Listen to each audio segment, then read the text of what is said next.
میرے میاں عیاش آدمی تھے، اپنی ذات پر ان کے اخراجات ہی بے بہا تھے۔ اچھی شکل و صورت، خوش لباس، ہر وقت عمدہ خوشبو میں مہکتے، دوسروں کے ساتھ خوش اخلاق، مگر میرے ساتھ نہیں۔ کاروبار بھی ان کا خوب چلتا تھا، لیکن اوباش بہت تھے۔ دولت برسنے لگی تو بری صحبت میں پڑ گئے۔ پہلے بہت اچھے تھے، میرا بہت خیال رکھتے تھے۔ جب 3 بچوں کی ماں بن گئی، میری توجہ بچوں کی جانب مبذول رہنے لگی۔ موصوف نے بھی مجھے نظر انداز کرنا شروع کر دیا۔ ساری توجہ باہر کی سرگرمیوں کی طرف رہنے لگی۔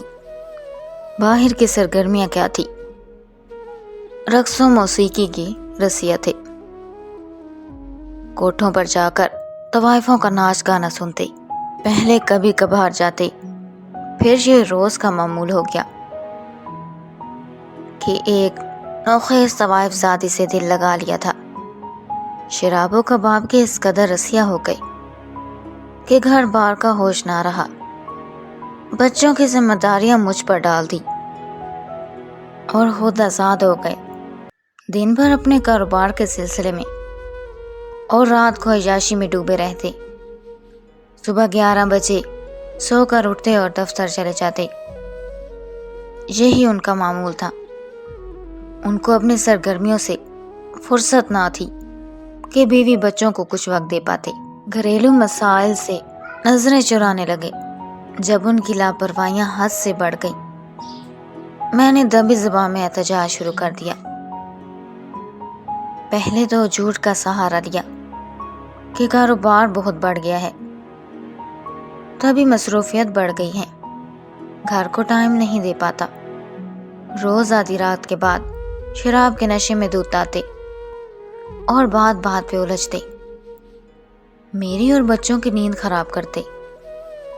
کچھ کہتی تو بری طرح ماننے لگتے، تب میرے صبر کا پیمانہ لبریز ہو جاتا۔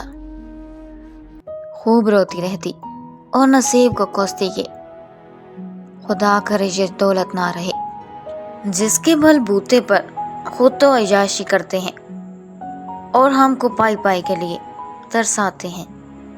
خدا کی کرنی انہی دنوں میرے شوہر کو ان کا ایک پرانا کلاس فیلو ملا۔ اس کا نام شاہد تھا، بہت نیک تھا۔ یہ ان کا بچپن کا دوست تھا، اسکول میں پرائمری سیکشن کے طالب علم تھے۔ مدت بعد شاہد سے ملاقات ہو گئی، دونوں بہت خوش ہوئے۔ ظاہر ہے بچپن کے دوستوں سے ملاقات دلی مسرت کا باعث ہوتی ہے۔ شاہد کو خبر نہ تھی کہ نعیم کو دولت نے اس قدر تبدیل کر دیا ہے کہ ایک محنتی اور ذہین آدمی اب شراب و کباب کی نظر ہو چکا ہے۔ وہ دوسرے شہر میں رہتا تھا، اس لیے مدت سے ملاقات نہ ہوئی تھی، اور نعیم کی زندگی کا یہ پہلو اس سے چھپا ہوا تھا۔ یہ شاہد کو گھر لے آئے، باتوں باتوں میں اس سے ذکر کیا کہ ملازمت اس شہر میں ہو گئی ہے اور اب وہ رہائش کے لیے کرائے پر مکان کی تلاش میں ہے۔ میرے شوہر نے فوراً آفر کر دی کہ میرا گھر حاضر ہے، اتنا بڑا گھر ہے، اس کے اوپر والے پوشن میں رہائش پذیر ہو جاؤ۔ کرائے وغیرہ کو تو نعیم کو حاجت ہی نہ تھی، اور اوپر والا پوشن خالی پڑا تھا۔ ان کو فائدہ یہ تھا کہ شاہد اور ان کے افراد خانہ کے ساتھ رکھنے سے میں تنہا نہیں رہوں گی، کیونکہ وہ خود تو اب مستقل گھر سے غائب رہتے تھے اور میں کلی طور پر ملازموں کے رحم و کرم پر رہ جاتی تھی۔ شاہد نے کچھ پس و پیش کے بعد اس آفر کو قبول کر لیا، اور ہفتہ بعد وہ اپنی بڑی بہن کے ہمراہ ہمارے اوپر والے پوشن میں شفٹ ہو گیا۔ اس کی یہ بہن شادی شدہ تھی، لیکن شوہر سے ناراضگی کے سبب اپنے بھائی کے ساتھ رہتی تھی۔ اس کا نام تسلیم تھا۔ تسلیم بہت اچھی خاتون تھی، زیادہ وقت میرے ساتھ گزارتی، جب شاہد آفس چلا جاتا تو وہ میرے پاس آ جاتی۔ مجھے بھی ان دنوں کسی غمگسار کی شدید ضرورت تھی۔ تسلیم کی صورت میں ایک غمگسار اور اچھی دوست مل گئی تھی۔ جلد ہی ان دونوں بہن بھائی پر میرے شوہر کے کرتوت کھلنے لگے۔ یہ بہت حیران ہوئے کہ نعیم کس ڈگر پر چلنے لگا ہے۔ ان کو مجھ سے ہمدردی ہو گئی۔ وہ نعیم کو موقع ملتا تو دبے لفظوں میں سمجھانے کی کوشش کرتے۔ تب اپنے معاملات ان کی مداخلت دی گئی اور ان کا رویہ شاہد سے روکھا سوکھا رہنے لگا۔ شاہد نے بھی محسوس کر لیا کہ اور ہمارے ازدواجی جھگڑے کے بارے میں اپنے دوست سے بات کرنا ترک کر دی۔ تاہم اس کا دل ضرور کڑکتا تھا کہ اتنا اچھا آدمی اس کے بچپن کا دوست کس راہ پر چل نکلا ہے۔ انہی دنوں تسلیم کے ساس سسر آئے اور شاہد سے صلح کی بات چیت کی، کیونکہ تسلیم کی 2 بیٹیاں بھی تھیں جو اپنی دادی کے پاس تھی۔ ان کی خاطر وہ روٹی ہوئی بہو کو منا کر لے گئے۔ بچیوں کی خاطر اس نے بھی اپنے خاوند سے صلح کر لی۔ اس کے جانے کے بعد تو میں پھر سے تنہا اور وحشت زدہ ہو گئی۔ وہ میری غمگساری میں کوئی کسر اٹھا نہ رکھتی تھی۔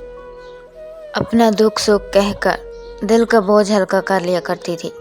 روتی تھی تو وہ چپ کرا دیتی اور تسلیاں دیتی کہ ذرا سا اور صبر کر لو، آخر تو نعیم بھائی کسی دن راہ راست پر آ جائیں گے۔ تسلیم کے جانے سے میرا غم دگنا ہو گیا، جس کو شاہد نے بھی محسوس کیا۔ وہ میرے بچوں کا بہت خیال رکھنے لگے۔ شام کو دفتر سے آ کر ان کے ساتھ لان میں کھیلتا اور ان کو وقت دیتا۔ بچے اس سے بہت مانوس ہو گئے اور اب وہ باپ کی بجائے انکل شاہد کے گھر لوٹ آنے کی راہ تکتے تھے۔ چھٹی کے دن بھی نعیم گھر نہ آتے۔ شاہد میرے بچوں کو سیر کرانے لے جاتے۔ میں بھی اس نیک آدمی کا خیال رکھنے لگی جس کو کوئی بری عادت نہ تھی۔ گھر سے دفتر اور دفتر سے گھر، یہی اس کی زندگی تھی۔ فارغ وقت میں بور ہوتا تو میرے بچوں سے دل بہلاتا تھا۔ اب میں اسے صبح شام کھانا بھجوانے لگی۔ کبھی ملازمہ کے ہاتھ اور کبھی میرے بچے لے جاتے۔ اگر کوئی فوری ضرورت پڑ جاتی، بچے بیمار ہو جاتے، ان کے اسکول کا کوئی مسئلہ ہوتا، شاہد کے پاس چلی جاتی کہ بھائی یہ مسئلہ ہے۔ وہ فوراً میرا کام کر دیا کرتے تھے۔ رفتہ رفتہ ہماری رسمی سی باتیں ہونے لگی۔ مثلاً میں پوچھتی شاہد بھائی آج کم کھایا ہے، کیا سالن اچھا نہ تھا؟ وہ کہتا نہیں بھابھی، سالن تو بہت مزیدار تھا، مگر میری طبیعت کچھ بوجھل سی تھی، زیادہ بھوک نہ تھی۔ تنہائی کا شکار عورت تو چاہتی ہے کوئی اس سے بات کرے، اس کا دکھ درد بانٹے۔ تسلیم چلی گئی، مگر شاہد میری بے چینی اور دلی کیفیت سے آگاہ تھا۔ اس کی بہن میرے بارے میں ہر بات اسے بتا چکی تھی۔ تبھی جب میں کچھ بات کرتی، شاہد غور سے سنتا اور میری دلجوئی کر دیا کرتا۔ کبھی تسلی کے 2 بول کہہ دیتا تو میرا دل ہلکا ہو جاتا، گویا تسلیم نہ تھی تو اس کا بھائی مجھے اپنا لگنے لگا تھا۔ ایک وقت آیا کہ میں اپنے گھریلو معاملات پر اس کے ساتھ کھل کر بات کرنے لگی۔ وہ سمجھ چکا تھا کہ میں شدید افسردگی اور تنہائی کا شکار ہو چکی ہوں، اور اس نے اگر مجھے ان جذباتی الجھنوں کے بھنور سے نکلا تو شاید میں خودکشی ہی کر لوں۔ شاہد کو ہمارے اوپر کے پوشن میں رہ کر نعیم کے معاملات کا مشاہدہ کرنے کا موقع ملا۔ اس نے بغور میرے خاوند کی شخصیت کا مطالعہ کیا، جس کا رویہ بظاہر کچھ اور اندر سے کچھ اور تھا۔ وہ اس نتیجے پر پہنچ گیا کہ واقعی اپنی عیاشی کے مزے لوٹنے میں نعیم اندھا ہو چکا ہے، اور شریک حیات کو مسلسل اذیت سے دوچار کر رکھا ہے۔ اس احساس کے ہوتے ہی اس شخص نے میرے گھریلو اور بچوں کے مسائل اپنے سر لے لیے۔ بچوں کو اسکول کا ورک کرانا، ٹیوشن کا انتظام کر کے دینا، ان کو شاپنگ کے لیے ساتھ لے جانا، بیمار ہوں تو علاج کے لیے بھاگ دوڑ میں مدد دینا، جبکہ نعیم نے تو ہم کو یکسر نظر انداز کر دیا تھا۔ ان کے پاس ان کاموں کے لیے وقت ہی نہ تھا۔ قدرتی بات کہ ان حالات کا جو نتیجہ نکلتا ہے وہی نکلا۔ میں شاہد کو اپنے درد کا مسیحا سمجھنے لگی اور اس کی ہمدردی میں سکون تلاش کرنے لگی۔ وہ غیر شادی شدہ تھا، نوجوان تھا۔ مجھے اس سے انسیت محسوس ہونے لگی۔ اس کا جھکاؤ کو میرے رویے سے اس نے بہت جلد محسوس کر لیا اور دور اندیشی سے کام لیتے ہوئے بہت جلد ایک دوسرا مکان کرائے پر حاصل کر لیا۔ بہت روکنے کے باوجود وہ ہمارے گھر سے چلا گیا اور نئے مکان میں منتقل ہو گیا۔ یہ مکان ہمارے گھر کے پاس تھا اور اسی لین میں تھا۔ صرف 8-10 گھر درمیان میں تھے۔ بچوں کو اس نے اپنا گھر دکھا دیا کہ ضرورت ہو تو مجھے بلا لینا۔ اس کے جانے کے 15 روز بعد ایک رات نعیم زیادہ نشے میں دودھ گھر آئے۔ 2:30 بجے شب کا وقت تھا۔ آتے ہی مجھے مارنے لگے، بے تحاشا مارا کہ مجھے چہرے اور بدن پر نیل پڑ گئے۔ دراصل وہ اپنے حواس میں نہ تھے، نہ جانے کس آوارہ حسینہ سے لڑ کر آئے تھے کہ تمام غصہ گھر آتے ہی مجھ پر اتار دیا۔ صبح وہ بے ہوش پڑے تھے اور میرے حال کی کچھ خبر نہ تھی۔ رو رو کر ہلکان ہو گئی تو بے قراری میں بچوں کا ہاتھ تھاما اور گھر سے نکل گئی۔ گلی سے گزرتے ہوئے میرے بڑے بیٹے سلیم نے، جس کی عمر ان دنوں 7 برس تھی، اشارے سے بتایا کہ امی جی انکل شاہد کا گھر ہے۔ اتوار کا دن تھا۔ میں تو غم سے بھرے ہوئے دل کے ساتھ یوں ہی بوجھل قدموں سے چل پڑی تھی، بغیر سوچے کہ بچوں کو لے کر کہاں جا رہی ہوں۔ سلیم کے اشارے پر میں نے اپنے غمگسار کا در کھٹکھٹایا۔ شاہد خود باہر آیا، مجھے بچوں کے ہمراہ دروازے پر دیکھ کر پوچھا، آپ خیر تو ہے؟ میں نے بتایا، شاہد بھائی خیر نہیں ہے۔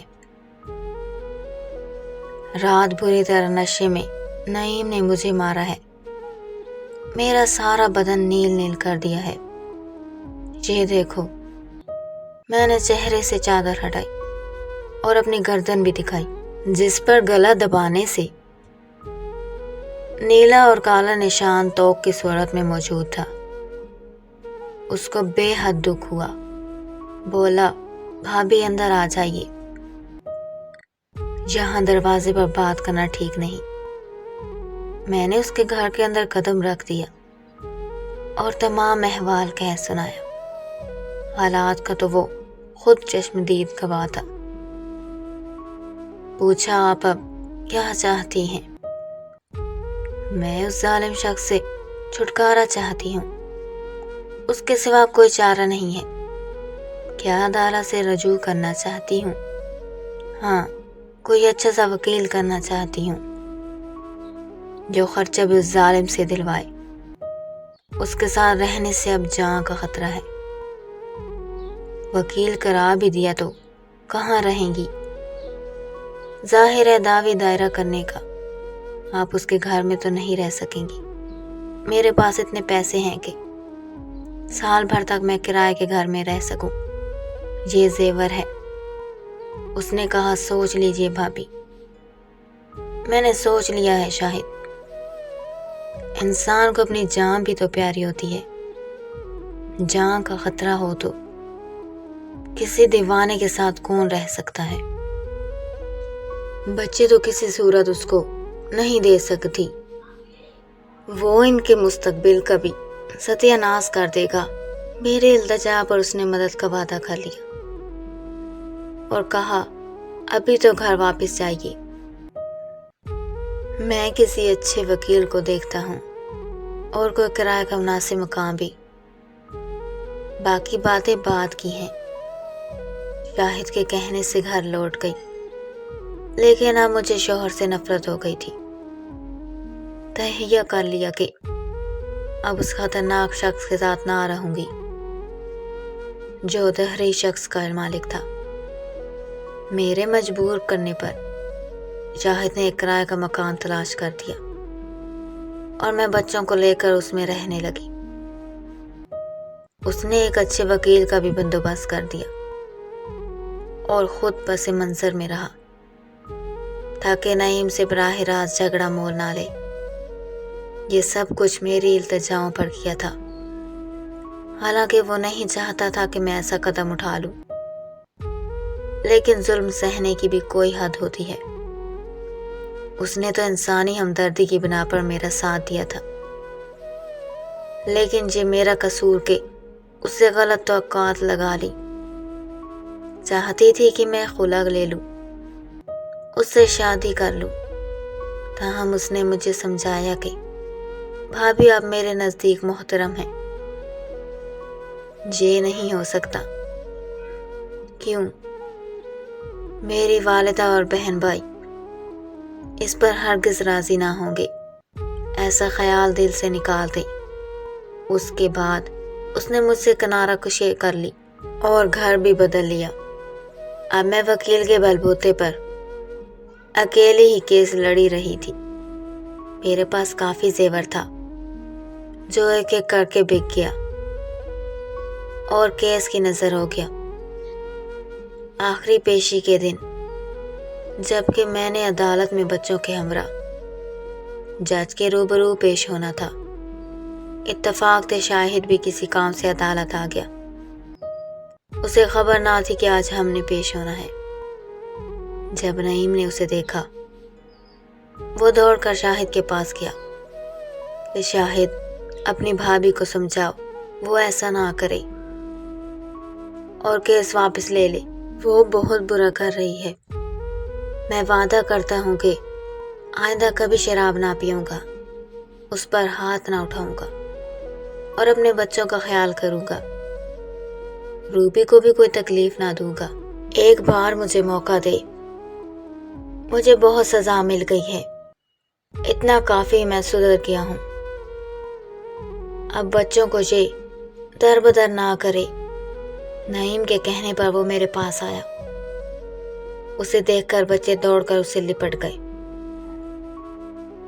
اس نے مجھ سے بچے لے کر ان کو نعیم سے ملوایا تو بچے بھی باپ سے لپٹ گئے کہ ابو ہمارے ساتھ چلیے، ہمارے پاس کیوں نہیں رہتے۔ نعیم نے کہا کہ میں تو تم لوگوں کے پاس رہنا چاہتا ہوں، لیکن تمہاری امی ساتھ نہیں رہنا چاہتی۔ میری بیٹی تو اپنے باپ کو بار بار چوم رہی تھی۔ عجیب جذباتی منظر تھا۔ میں ذرا دور کھڑی اس منظر کو ڈبڑ بائی آنکھوں سے دیکھ رہی تھی۔ پھر نعیم شاہد کے ہمراہ میرے پاس آئے اور بولے، روبی خدا کے لیے مجھے معاف کر دو، وعدہ کرتا ہوں کہ پھر کبھی تم کو شکایت کا موقع نہ دوں گا۔ ان معصوم بچوں کی خاطر ہم ساتھ رہیں گے، ناراضگی ختم کر دو، میں تمہاری ہر شرط ماننے کو تیار ہوں۔ شاہد ساتھ نہ دیتا تو میں کیس کرنے کی جرات نہ۔ اب وہ بھی معصوم بچوں کے التجا پر پشیمان کھڑا تھا، جو ہاتھ جوڑ کر مجھ سے کہہ رہے تھے، مما مان جاؤ نا، پاپا سے صلح کر لو، ہم ساتھ رہیں گے۔ میں چور بنی کھڑی تھی۔ تب شاہد نے کہا، نعیم بھائی سے صلح کر لو، یہ اپنے کیے پر نادم ہیں، ان کو بچوں کی جدائی سے کافی سزا مل چکی ہے۔ آپ بھی ایک اچھی بیوی کی طرح، اچھی ماں کی طرح سب دکھ سکھ بھلا کر ممتا کی لاج رکھ لیں۔ اس دن میں نے بچوں کے بارے میں سوچ کر شوہر سے عدالت میں صلح کر لی اور خلا کا کیس واپس لے لیا۔ ہمارا گھر واپس سے آباد ہو گیا۔ آج بچے اپنی منزلوں پر پہنچ چکے ہیں۔ میں نے تو دکھ سکھ جھیل لیا، مگر میں خود سے شرمندہ ہونے سے بچ گئی۔ اگر شاہد نے بجائے سیدھی راہ دکھانے کے بہکنے میں میرا ساتھ دیا ہوتا تو یقیناً آج میرا گھر برباد ہو چکا ہوتا اور بچے بھی نہ جانے کن نامساعد حالات کا شکار ہوتے۔ دوستوں، یہ تھی آج کی کہانی۔ امید کرتی ہوں کہ آپ کو بہت اچھی لگی ہوگی۔ اپنی رائے کا اظہار کامنٹ سیکشن میں ضرور کیا کریں۔ ملتے ہیں ایک نئی کہانی کے ساتھ۔ جب تک کے لیے اپنا اور اپنوں کا خیال رکھیں۔ خدا حافظ۔